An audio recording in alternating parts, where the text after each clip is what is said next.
In this video, I'm going to be showing you how you can create a custom story on Snapchat. Okay, so once you've loaded up Snapchat, you can go ahead and take a snap to add to your story. So I've taken a snap and now I can press the send button there at the bottom right, that blue button.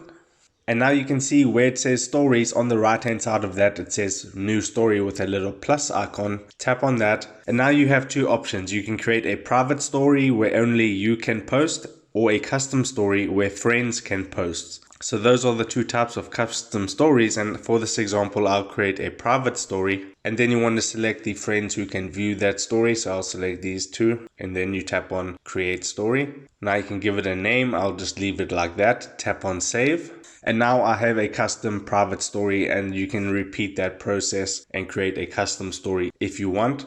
And if you have two types of stories or more underneath your story section, there will be a little see more button. You can go ahead and tap that too. So that is how you create a custom story on Snapchat. If this video helped you out, make sure to hit the like button and subscribe for more. Take care.